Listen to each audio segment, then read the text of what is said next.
Hello hi नमस्कार आपण समस्त को YouTube channel lucky learning point को स्वागत। तो चलते आज आम 11/2/26 बुधवार तृतीय चतुर्थ पंचम श्रेणी लेसन नोट देखा। तो प्रथम तृतीय श्रेणी प्रथम पीरियड 10:30 रु 11:10 आम भाषा आम साहित्य प्रसंग विप्लवी बक्सी जगबंधु अभ्यास कार्य 6 और 7 नंबर करेंगे। EC06 है येलो कोड अभ्यास कार्य कराइबी।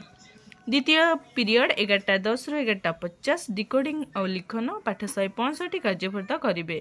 डिकोडिंग संपर्कित कार्य करेंगे प्रसंग परीर पृथ्वी चिंता।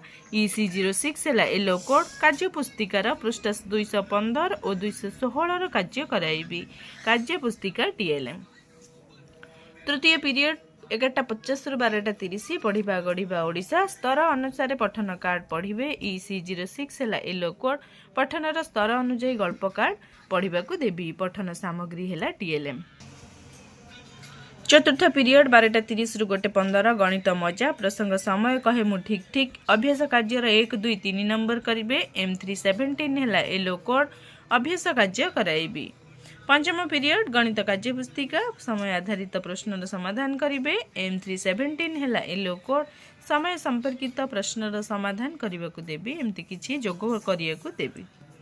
षष्ठ पीरियड 2:45 रु 3:30 में English book topic learning days month and directions recite the song. EN318 है yellow code recite the song with action and tell the students to do with मी।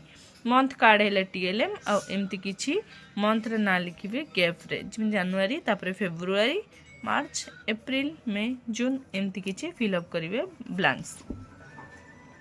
सप्तम पीरियड 3:30 रु 4टा जना अजना प्रसंग घरे बाहर रास्तार पुनरालोचना करेंगे। प्रसंग रे चित्र संपर्क में आलोचना करी।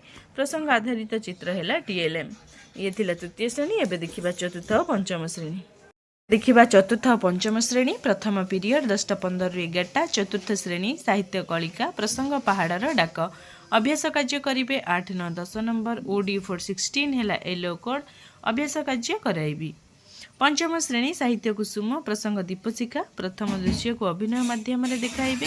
OD514 है येलो कोड प्रसंगर प्रथम दृश्य को अभिनय माध्यम उपस्थापन कराइबी।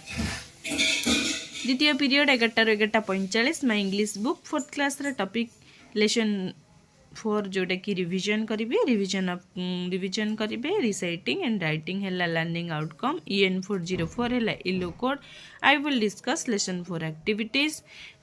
तापाई क्वेश्चन किछि अछि who has a long tail recite the pussycat song with action. 5th class topic है the pencil story vocabulary and writing है लर्निंग आउटकम। EN501 है yellow code I will discuss session 4 activity. तृतीय period 11:45 रु 12:30 चतुर्थ श्रेणी आम परिवेश प्रसंग आम जातीय संकेत अभ्यास कार्य 5 नंबर करेंगे। E411 है येलो कोड अभ्यास कार्य कराइबी। पंचम श्रेणी परिवेश विज्ञान प्रसंग आम प्रगति चिकित्सा विज्ञान रे उन्नति संपर्क चिकित्सा विज्ञान क्षेत्र में उन्नति संपर्क में जानवे। E510 है येलो कोड चिकित्सा विज्ञान रे होइथिबा उन्नति संपर्क में आलोचना करी। चित्र है TLM माइक्रोस्कोप स्टेथोस्कोप रो व्यवहार लिखिबे। लेख जोटा कि मान निर्धारण प्रश्न। चतुर्थ पीरियड 12:30 रु 1:15 चतुर्थ श्रेणी गणित कुहक प्रसंग ओजन और परिमाण वृद्धि लिटर और मिलीलिटर जोग वियोग करेंगे। IL04 है येलो कोड ओजन और परिमाण संपर्कित जोग वियोग ओजन परिमाणर जोग और वियोग संपर्कित कार्य कराइबी। पंचम श्रेणी गणित धारा प्रसंग समय माप समय संपर्कित प्रश्नर समाधान करेंगे। IL04 है येलो कोड समय संपर्कित जोग और वियोग कार्य कराइबी। GK किट है TLM। पंचम पीरियड 2 रु 2:40 गणित कार्य पुस्तिका चतुर्थ श्रेणी पिला पाठ 13 जो भग्न संख्यार साना बड़ जो आकलन फर्द पूरण करेंगे। पंचम श्रेणी पिला पाठ 17 करेंगे जोटार प्रसंग रही दशमिक संख्या परिचय। IL05 है येलो कोड गणित कार्य फर्द पूरण कराइबी। कार्य पुस्तिका TLM। षष्ठ पीरियड 2:40 रु 3:20 चतुर्थ श्रेणी आम आम परिवेश प्रसंग स्थानीय स्वायत्त शासन संस्था पुनरालोचना करी प्रसंगर पुनरालोचना करी। सेपरि पंचम श्रेणीर परिवेश विज्ञान समस्ते एकपरि नुहंती सेमती प्रसंगर प्रश्न माध्यम प्रसंगर पुनरालोचना करिवे। सप्तम पीरियड 3टा 20 रु 4टा चतुर्थ और पंचम श्रेणी पढ़िबा गढ़िबा ओडिशा स्तर अनुଯାୟୀ शब्द वाक्य अनुच्छेद पढ़िबे। पठनर स्तर अनुଯାୟୀ पठन सामग्री पढ़िबाकू देबे। पठन सामग्री हैला डीएलएम। ये थिला तृतीय चतुर्थ पंचम श्रेणीर 11 तारिखर लेसन प्लान।